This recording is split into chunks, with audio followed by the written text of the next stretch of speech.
Good day guys, welcome back na naman sa aking channel. Ngayon meron nagdala sa atin na Realme. Ang sira nito, button niya, yung power button, volume up ito, volume down.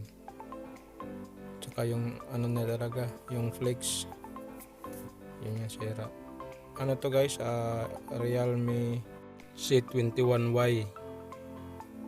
So ito yun guys, tinanggal muna natin yung SIM card tray nya.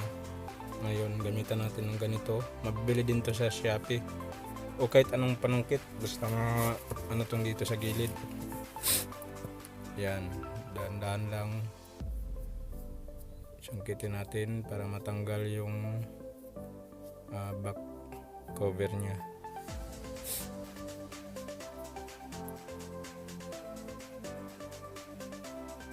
Yan, so nabuksan na natin guys. Ngayon tanggal naman tayo ng mga tornilyo niya. So gagamitan lang natin ng ito. Meron din to sa, minsan pag bumili ng LCD may ano na, meron ding pangbukas na.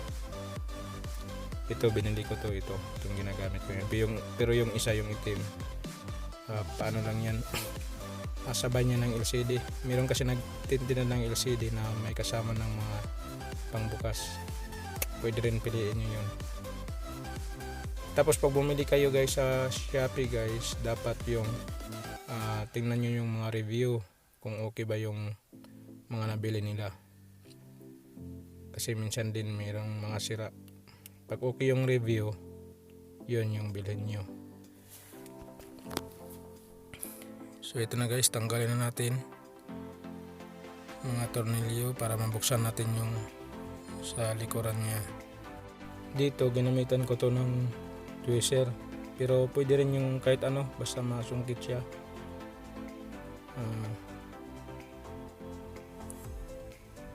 Ito tanggalin mo natin yung sa ano niya, sa antena niya na ano, kable. Tapos yung mga flex, yan, tanggalin natin isa-isa para matanggal natin yung board. Yan, so nakikita natin yung flex ng power button, tsaka yung ano, volume down, tsaka volume up. So ito yung bago guys, ito yung nabili namin sa Shopee. Yan, pang C21Y talaga. So tanggalin mo natin yung pangdikit nya. Ito tanggalin natin yung cover ng para dumikit siya.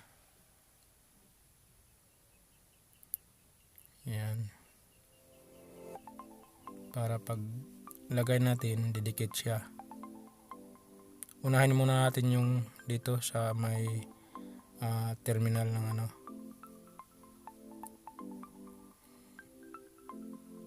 Yan, may ano yan para ma-fix. Yan. So dito na naman idikit natin yung sa button, power button, saka volume up and volume down. Yan. So guys, kung bago ka pa lang sa aking channel, please click subscribe button and then notification bell para ma-notify kayo sa mga bago kong videos. Salamat din pala dyan sa mga bago kong subscriber, at saka sa mga subscriber ko, maraming salamat po sa panonood nyo.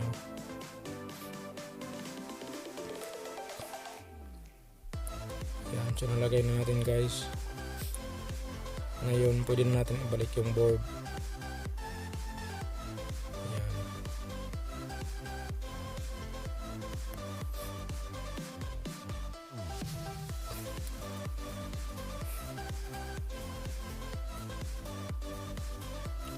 saka yung mga terminal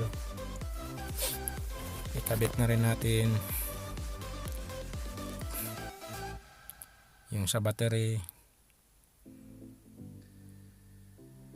Huwag niyong kalimutan guys yung mga ano niya, port niya, baka may hindi malagay.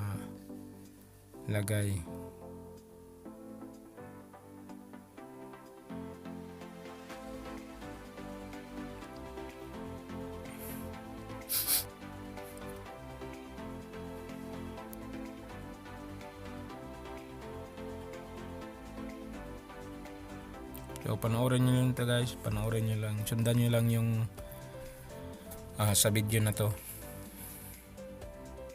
Yan, nilagay na natin yung cover ng ano niya, board. Balik natin yung tornilyo guys.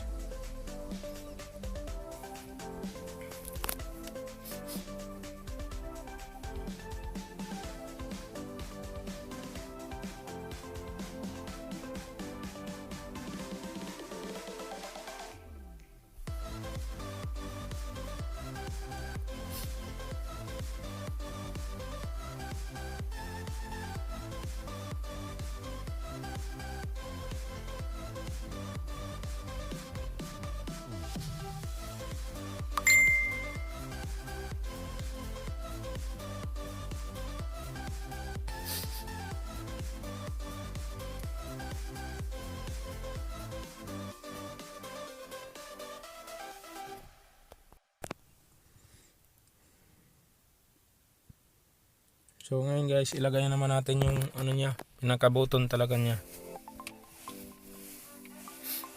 Kasi na ano din, nawala, natanggal.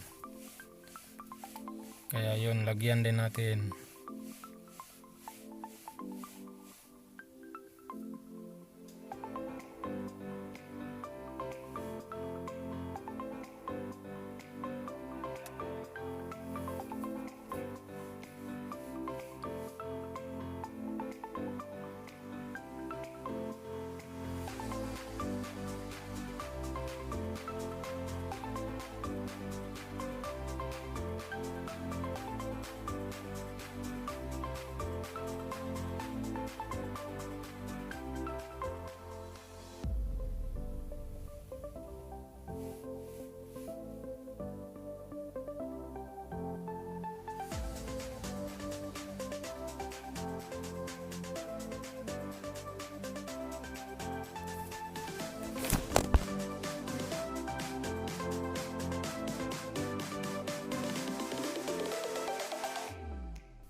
So okay na guys, nakabit na natin, goods na.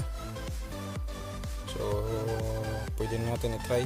Ngayon ibalik na natin yung cover nya, pinaka cover nya talaga.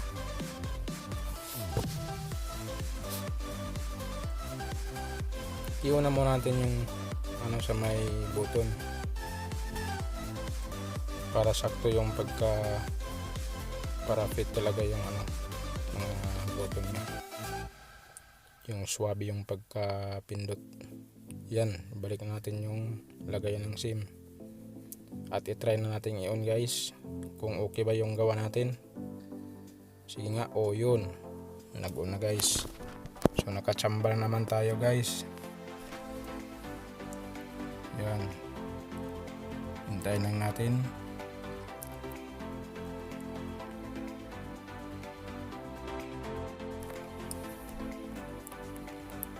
Hintay-hintay lang guys, hintayin lang natin hanggang sa bumukas sa menu talaga. Yun, boom. So merong password. So hindi natin buksan guys, yung may-ari lang ang pwedeng bumukas nito. So yun lang guys, maraming salamat sa inyo. So okay na, try natin yung volume up, volume down. Okay guys, ito. So maraming salamat guys.